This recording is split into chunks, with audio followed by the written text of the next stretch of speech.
Bonjour à tous, je vous avais promis la suite sur YouTube en gratuité évidemment de la belle cannelle en hommage à cette jolie chatte qui est décédée il y a quelques temps maintenant.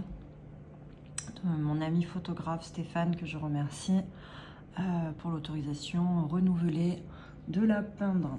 Voilà. Et en plus de pouvoir la proposer gratuitement. Voilà. Donc, on va continuer.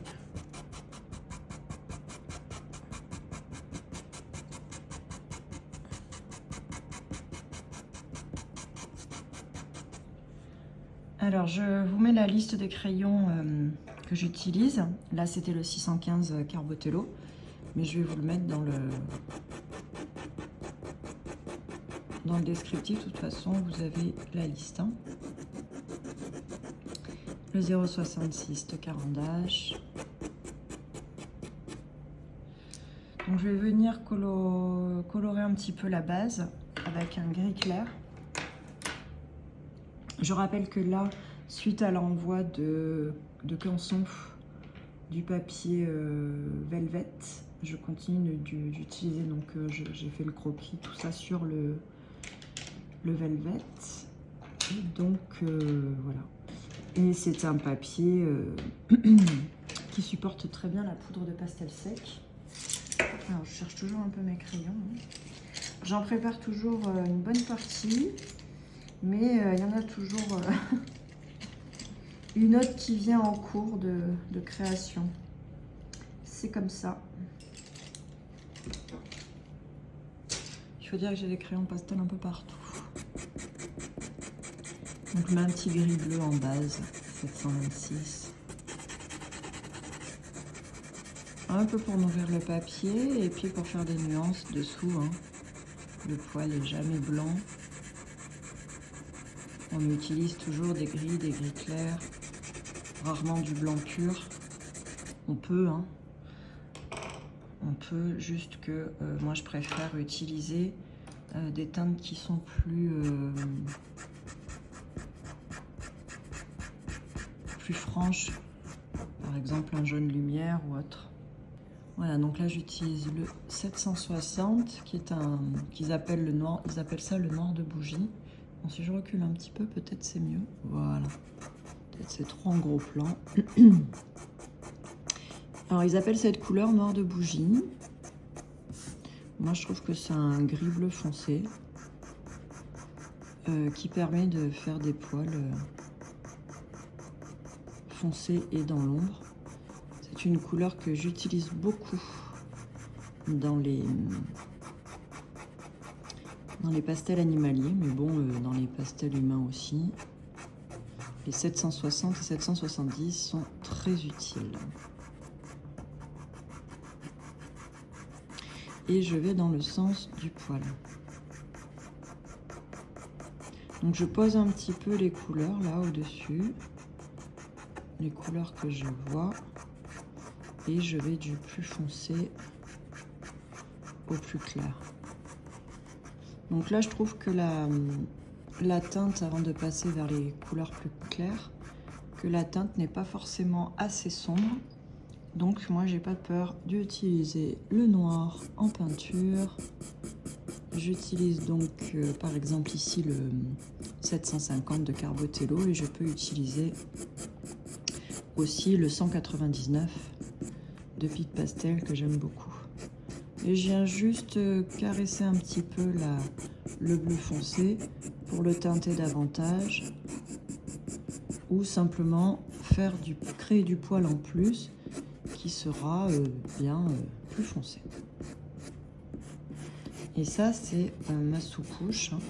Par-dessus on a des poils qui sont un peu marron, un peu ocre, et vous l'avez vu, blanc cendré. Et une autre couleur que j'aime beaucoup utiliser, donc j'y viens de chez Carbotello, qui est le blanc cendré. Ici on a quelques poils plutôt courts par-dessus la tache marron orangé, vous voyez, qui vient là, et des poils plus longs. Donc en fait, avant de faire le poil du dessus, il faut voir ce qu'il y a en dessous pour pouvoir mieux déterminer les poils du dessus. On peut toujours venir faire des petits glacis, évidemment.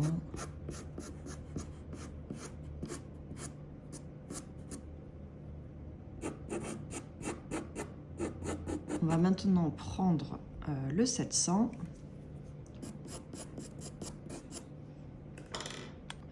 Voilà, alors le 700, où es-tu? On a le 802 aussi de Caran-d'Ache, pas mal poudreux.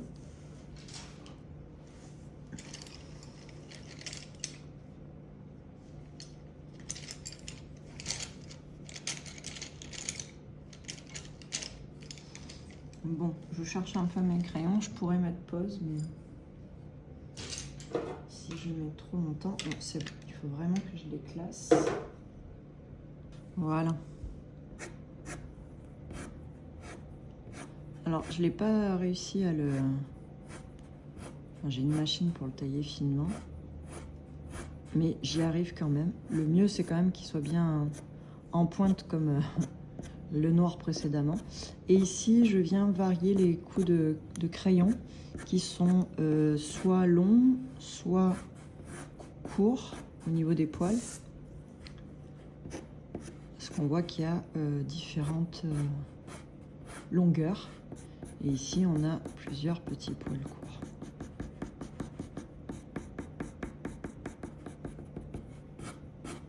Et en fait, je vais monter en intensité. Je trouve que le foncé dessous ne se voit pas suffisamment. Donc, je n'hésite pas à le foncer davantage entre les blancs. C'est possible aussi, même si on part du plus foncé au plus clair. Ce qu'il faut savoir, c'est qu'on peut quand même aisément corriger presque... pas indéfiniment, mais voilà. On peut corriger à souhait quand même le pastel. C'est pas comme à l'aquarelle où si on a fait une petite erreur ou autre, c'est difficile de... Il y a des médiums qui ne nous permettent pas de se tromper ou pour améliorer, c'est un petit peu plus compliqué.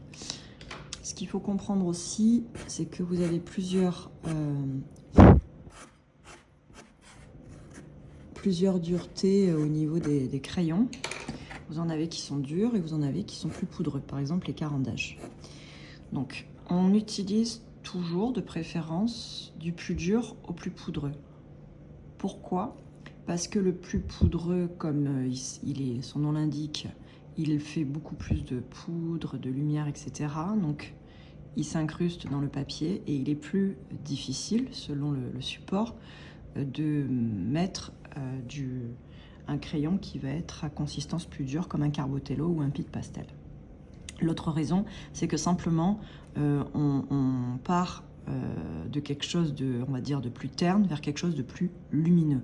Donc c'est logique d'utiliser des crayons plus secs d'abord pour ensuite utiliser ceux qui sont un petit peu plus gras, enfin pas plus gras, pardon, plus poudreux, pour ajouter des réaux, de la texture, de la luminosité, etc.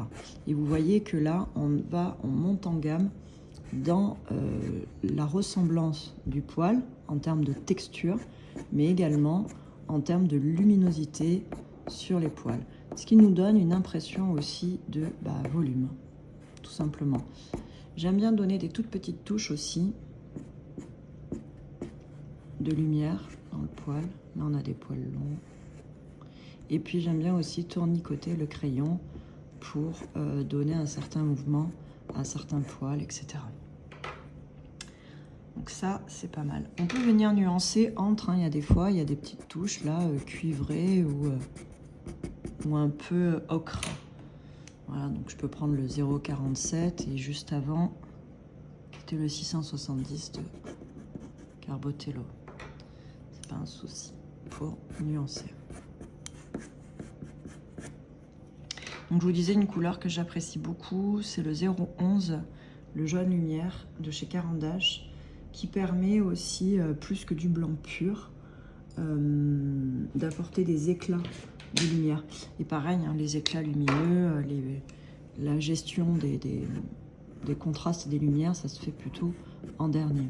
Donc là, sur la finalité de mon poil, je peux apporter encore une touche supplémentaire de lumière par-ci par-là sur certains poils, voire des poils entiers, avec le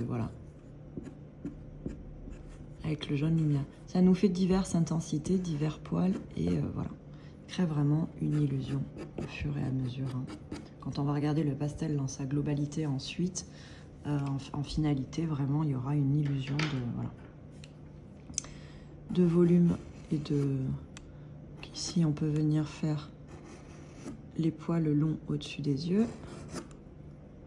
Ils viennent jusque là. On peut aussi prendre des craies. Hein. Les craies que j'ai utilisées la dernière fois, l'Ira, sont très bien. Hein. Plus maniables encore que les comtés. Pour faire tout ce qui est poils longs et fins, les moustaches, les babines. Ou, voilà. Donc pour les chats, c'est parfait. Hein. Donc moi, je ne vais pas faire tout le tour. Il y aura un cadre. Donc c'est pour ça que je m'arrête là. Et ici, on va venir détailler, pareil, le côté de l'œil et du nez. Donc je reprends le 760 et je vais venir foncer avec le noir. On a aussi une couleur un peu caput mortum ici.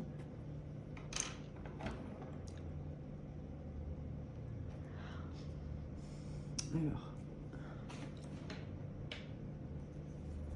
642.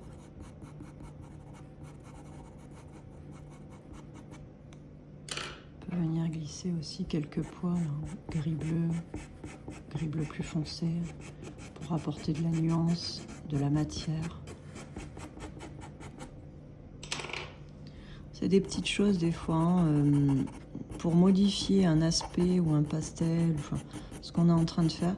Des fois, il n'y a pas besoin de changer grand chose, des petites touches, des petits éclats, suffisent. C'est pour ça qu'il faut y aller progressivement au pastel, même sur le dosage, la pression des doigts sur le papier, sur le crayon, je veux dire. Tout change, tout a un impact, tout peut être différent selon la pression que l'on met sur le crayon. Un trait plus appuyé, un trait plus léger. Là, j'éclaircis un peu le caput mortum. On peut aussi prendre une craie parce que, évidemment, les pastels ont leurs limites et les craies sont également plus poudreuses. Donc, quand on veut une intensité de lumière ou une intensité de contraste, il ne faut pas hésiter à venir prendre une craie. Donc, on n'hésite pas à prendre une craie noire. Donc là, j'ai pris une craie assez poudreuse, mais vous pouvez prendre un Giraud. Peut-être pas Rembrandt parce que c'est plus sec. Donc Sennelier, Unisson, ce que vous avez. Pour intensifier, voilà, le contraste. C'est plus noir, vous voyez. Et ça donne aussi plus de velouté au poil. Donc à certains endroits stratégiques, ça peut être intéressant, voire nécessaire de l'utiliser.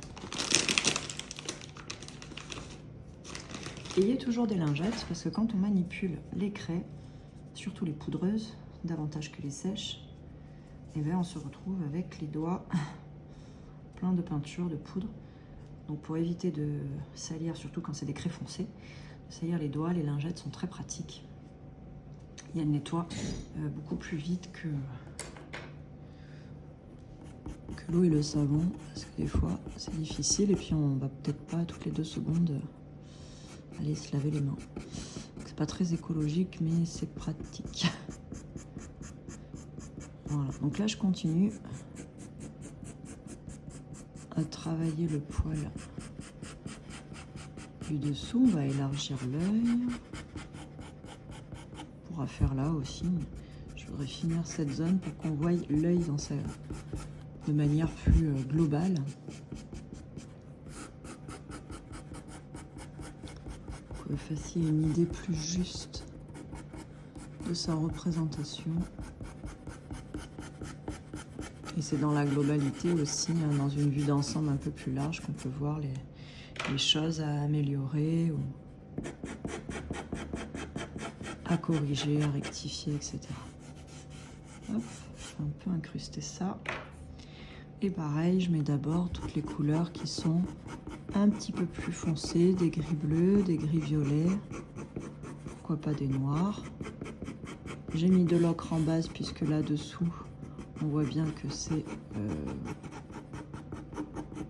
ocré.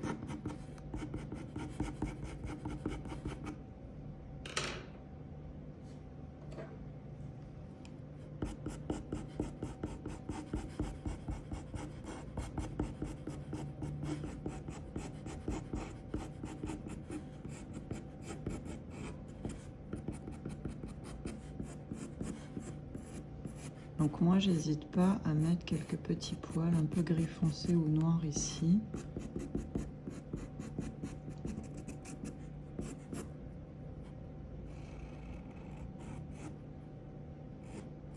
Là, vous voyez, je trouvais que c'était pas bien assez arrondi. Et je sais que je peux modifier aussi avec les poils clairs en dessous. On peut toujours reprendre et améliorer vos pastels. Vraiment.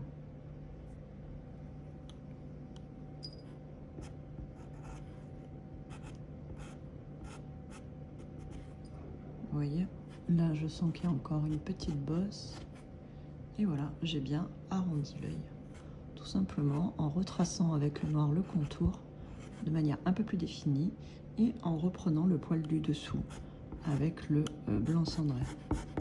Donc comme je vous disais, il ne faut pas grand chose des fois pour corriger un petit aspect qui change tout. Qui change tout au regard, par exemple ici, et qui change tout à la forme de l'œil.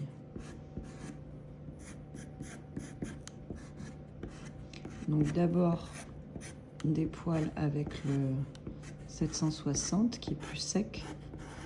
Vous voyez, je n'hésite pas à tortiller dans tous les sens mon crayon pour faire du poil varié. Parce qu'on voit bien que là, ça part dans ce sens-là, le sens du poil, mais on en a aussi qui se croisent et s'entrecroisent.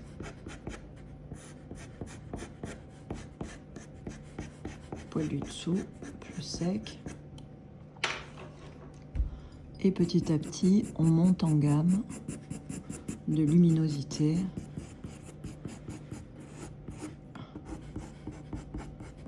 Là, j'en remets du noir un peu autour et à côté.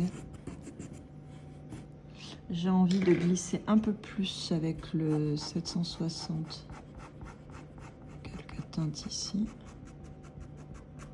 Ici aussi, on a un petit peu de caput mortem. Et vous voyez, au fur et à mesure, je rentre un peu plus dans le détail visuel. Hein, j'essaye de tout relever en termes de couleurs, de nuances, de poils. C'est que des poils. Voilà, là, ça fait légèrement fumer. Ça nous fait une petite ombre portée ici. Tout ça, ça donne un peu plus de 3D. C'est important de le faire. Pareil, on voit ici que le poil et la région sous l'œil un peu foncé, noir, est beaucoup plus fine et irrégulière. Donc il suffit de venir reprendre le poil clair en dessous pour venir aussi affiner mon trait et le rendre plus irrégulier et donc plus vrai. Hein, il n'y a pas de régularité dans la nature et c'est pareil pour les humains et les animaux. C'est rare qu'il y ait des symétries parfaites dans les éléments. Il faut que ce soit irrégulier. Pour un côté plus sauvage, plus naturel, plus vrai. Là, on a quelques nuances claires. Et vous voyez, petit à petit, j'apporte du détail. Je vais plus loin dans la représentation visuelle.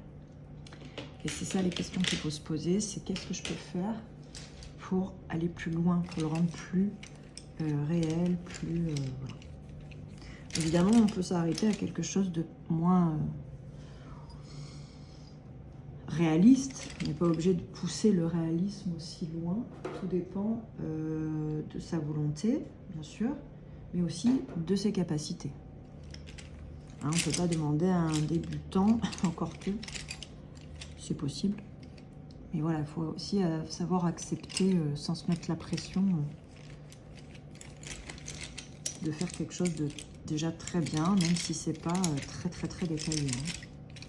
On peut faire de belles choses, on n'est pas obligé d'aller si loin. Il ne faut pas se décourager, il faut toujours, voilà ce que je dis à mes élèves, hein, toujours croire en vos capacités, parce que vous pouvez le faire. Si je le fais, vous pouvez le faire. Ça, c'est indéniable. Et il ne faut pas avoir peur, il faut se faire confiance et y aller.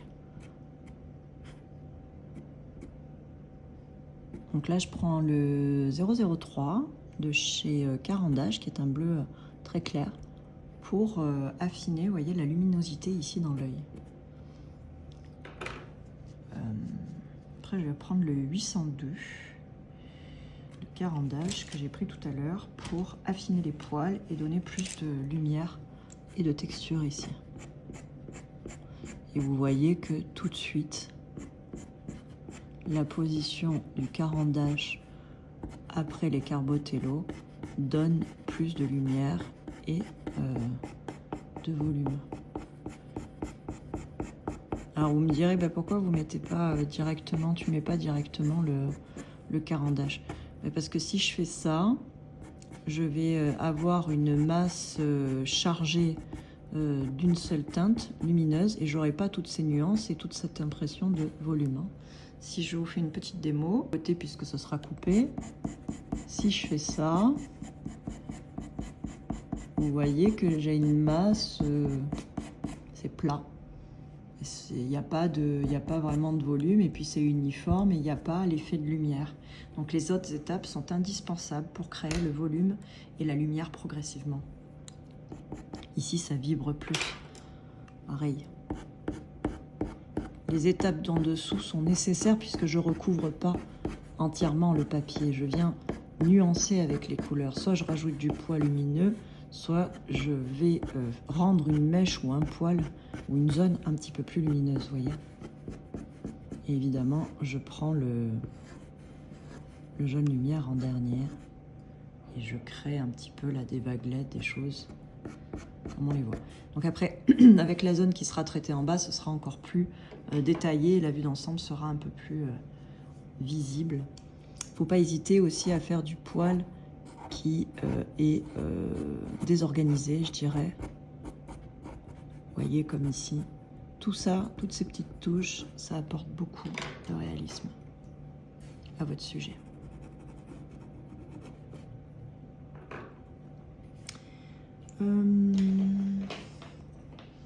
Je vais rajouter un peu du vert fluo. Donc c'est le 730 très fluo de chez, comment il s'appelle, Caran d'Ache. Je vous rappelle que j'ai fait le tuto de l'œil uniquement avec des craies et crayons de chez Lyra. Donc c'était cette boîte-là. Et c'était aussi... Il y avait les crayons. Là. Je croyais que c'était des crayons pastel, c'est des crayons de couleur. C'est pour ça qu'ils étaient moins forts en intensité. C'est pour ça que je continue pas à les utiliser ici. Parce que ce ne sont pas des crayons de pastel. Sinon, j'aurais pu le faire. Donc, crayon de couleur et crayon de pastel, c'est différent. Vous voyez, j'ai utilisé un petit peu cela. Mais c'est des crayons de couleur. Mais bon, ils s'appliquent aussi. Mais vous voyez, ça n'a pas la même... Encore que, on peut faire de belles choses.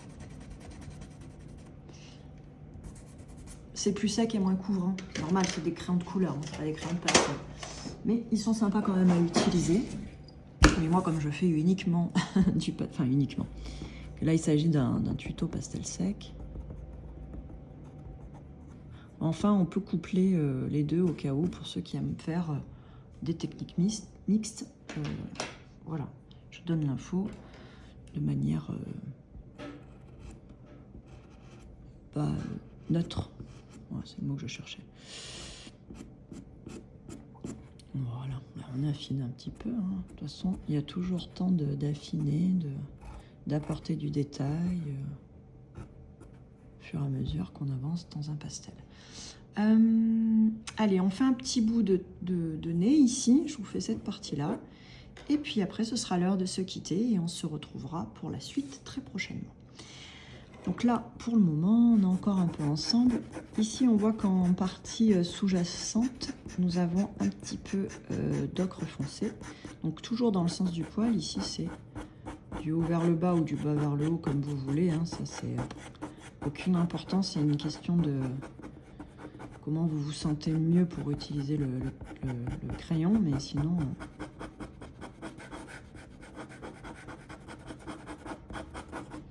Et je suis le sens du poil, vraiment. Ici, ça part en éventail vers le bas. Ici, pareil, mais dans l'autre sens, par exemple. Et là, c'est vraiment en remontant. Et on voit que dessous, le poil très clair. On voit qu'ici, c'est très ocré. Et à contrario de l'autre partie, hein, puisqu'elle est... Le cadrage est effectué d'une certaine manière, donc je respecte. J'adore ce gros plan qui nous fait voir hein, l'essentiel, hein, c'est-à-dire la qualité de ce poil brillant, cet œil vraiment magnifique et vibrant d'un vert très intense. C'est parfait pour apprendre ce cadrage, hein, merci Stéphane, est parfait pour apprendre à dessiner un chat dans les éléments principaux quoi, hein, qui constituent la truffe, l'œil, le poil. Sans partir, voilà, si vous voulez vous lancer avant de faire un chat entièrement, ça permet de s'entraîner un petit peu avant. Alors je le propose aussi hein, entièrement dans une autre position, cannelle. Vous avez 2-3 parties sur YouTube qui sont, je vous renvoie aux vidéos, qui sont gratuites. Et après pour faire le chat entièrement, vous avez le reste des vidéos. Et là, à ce moment-là, effectivement, bah, c'est payant. Je ne me rappelle plus du prix, il faudrait que je regarde ma grille tarifaire. Vous pouvez venir me demander en message. Hein, vous avez dans le descriptif tous mes contacts, mon mail. Vous pouvez me joindre aussi sur les réseaux sociaux, par Messenger, bien évidemment. Mais sinon, je mets également mon numéro de téléphone. Donc ici, je vous disais, c'est plus foncé. Donc j'ai mis du 760.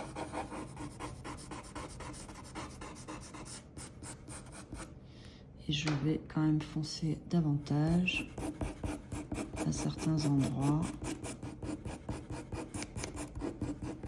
avec du noir. Et pourquoi pas même mettre un peu de poudre de craie de pastel. Après ici, ça va être du poil de plus en plus court, hein, on le voit, mais dessous c'est noir. Et cet effet des poils courts va être obtenu en faisant des petits poils plus clairs. Et ça va même nous donner l'impression que les poils noirs dessous sont plus courts, alors qu'il n'en est rien. Ils sont bien plus longs. Fait d'optique.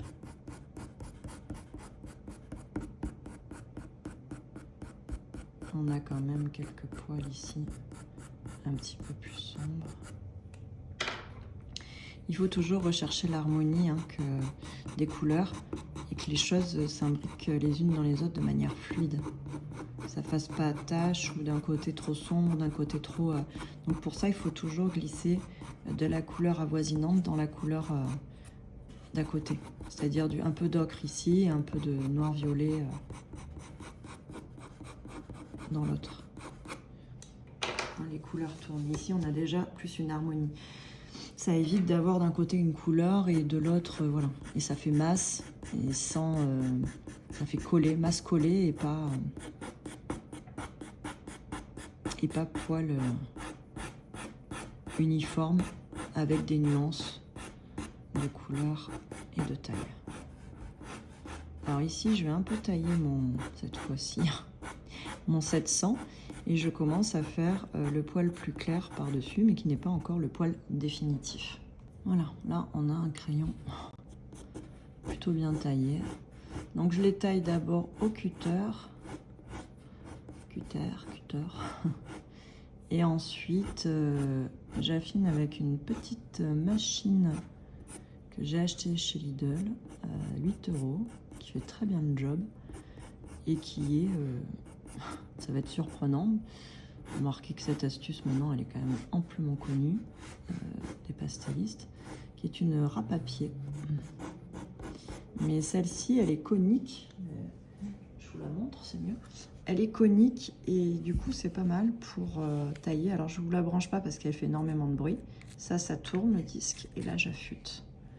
Du coup je dégage la mine au cutter et ensuite avec cet instrument je peux aisément affiner la mine et la rendre très conique, très stiletto même. Donc là elle n'est pas stiletto encore mais on peut. Ici, les poils sont plus petits et chargés, donc vous voyez, ma touche et je fais mon poil donc différemment. Et ma touche est également différente. Du coup, vous voyez, on a l'effet de profondeur, on voit bien le poil dessous qui est ocré, noir-violet, etc. Enfin, on voit toutes les nuances de poils et les différents étages de poils aussi. Là, pareil. Donc, il y a aussi la spontanéité du geste. Des fois, je suis un peu plus spontanée et rapide, et des fois, un petit peu plus calculée et minutieuse. Mais ça fait partie aussi du traitement du poil. La spontanéité, le geste maîtrisé qui s'acquiert avec un peu d'expérience, c'est sûr. On peut peut-être pas l'avoir du premier coup, encore que c'est possible. Vous pouvez pour cela, si vous n'avez pas encore le geste, vous entraîner sur une feuille de papier brouillon à part, ou si comme moi vous avez un petit bout à côté de papier, et bien tout simplement vous faites des tests et vous vous amusez à voilà. Ça paraît un petit peu laborieux comme ça, mais c'est très bénéfique pour après, quand on se lance dans un pastel définitif, de faire des petits exercices ou des petits tests comme ça en brouillon. Ça peut être très très formateur. Ici, il faut bien rendre le côté un peu milieu, la séparation, pour pas que ce soit excentré. Il faut aussi ne pas perdre de vue l'anatomie de l'animal. C'est pas forcément aisé, mais voilà, je le perds pas de vue tout en vous parlant et en vous expliquant les choses à faire.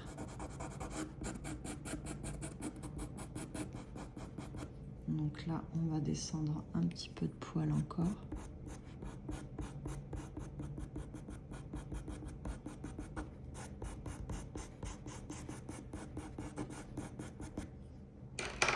On a du poil un petit peu plus jaune et ocre, donc je peux l'obtenir avec le 692 par exemple, à certains endroits. Une petite touche, c'est pas interdit. Ça vient nuancer et apporter une lumière un petit peu plus chaude. Parce qu'on a des lumières chaudes, on a des lumières froides en peinture. Et là, vous voyez, quelques touches, ça vient réchauffer et donner plus de lumière. On a de manière très discrète aussi quelques nuances cuivrées. Voilà. Et puis on monte progressivement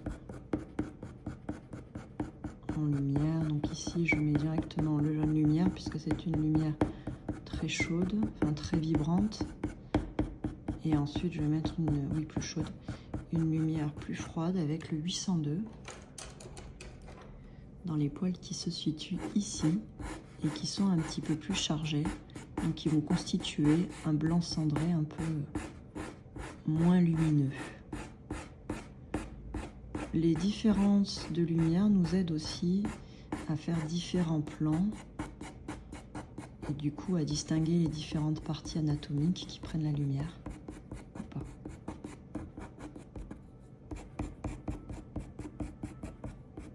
Du coup, je rajoute du petit poil court par ici et par là, dans le sens du poil, toujours le sens du poil.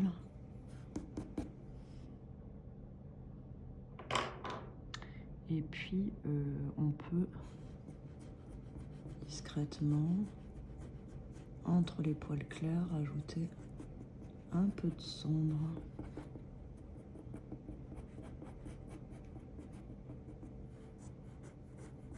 Un peu d'intensité noire.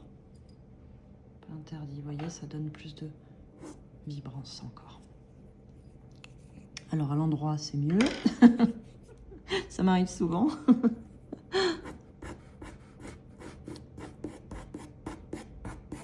Et puis après, on vient s'amuser avec les nuances. On n'a pas peur de prendre le temps, surtout, c'est très important, de venir observer ce qui se passe en détail, en termes de consistance, en termes de couleur, de lumière, etc. Donc vraiment, faites-vous plaisir, quoi. Faut que ce soit... voilà, c'est fun. Là, si je recadre davantage, on voit bien l'effet. Comme sur la photo.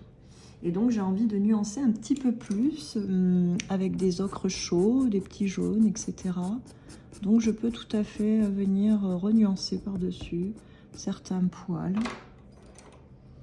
Voyez, et faire des nuances progressives qui partent d'un ocre foncé vers un ocre clair, en ce sens.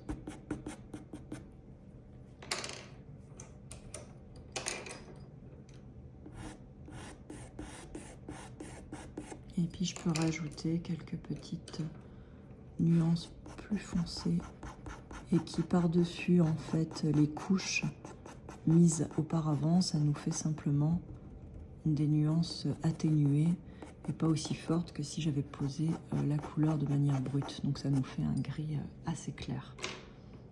Et c'est ce qu'on veut puisqu'on est quand même dans du poil lumineux. Donc ça ne peut pas être foncé. C'est forcément atténué par la lumière. Voilà, j'espère que ce tuto vous a plu. Donc c'est pas fini, on se retrouve bientôt pour la poursuite de notre belle cannelle où on attaquera la truffe plus en détail et peut-être que je garderai encore une autre vidéo pour la suite du poil ici parce que j'aime bien prendre mon temps et je ne bâcle jamais mes cours. Voilà, sachez que je donne des cours donc en ligne, en présentiel sous forme de stage ou sous forme d'atelier. Si vous habitez la région varoise et plus précisément toulonnaise, je donne des cours dans mon atelier. Vous pouvez vous inscrire aussi à des stages, donc j'organise des stages un petit peu partout en France et vous pouvez également venir dans mon atelier. J'en organise un les 26, 27 et 28 janvier. Enfin, vous trouverez sur ma page Facebook à Souffle de Pastel les détails et puis vous pouvez venir, comme je vous ai dit, me discuter avec moi, il n'y a aucun problème, que ce soit par mail, par téléphone ou autre, pour avoir plus d'informations sur les propositions que je peux faire en termes de cours et de tarifs. Voilà, j'en profite également pour vous dire, petite annonce publicitaire, que pour Noël, je ne sais pas encore sous quelle forme, donc je ne vais pas trop m'avancer, mais je compte faire des petits tutos de Noël, évidemment, qui seront en rapport avec la fête, mais qui peuvent vous donner des indications sur la technique et vous apprendre à maîtriser, que vous soyez débutant, intermédiaire ou autre, de rentrer un petit peu plus en détail ou pas avec ce médium. Voilà, je vous remercie pour votre attention. N'hésitez pas à liker, partager la vidéo. C'est votre soutien qui me fait, voilà, qui fait que voilà, je suis un petit peu plus visible et pouvoir renseigner plus de personnes sur mes cours, ceux qui n'ont pas connaissance. Donc n'hésitez pas à partager. Merci beaucoup pour votre attention. Bonne journée. Au revoir.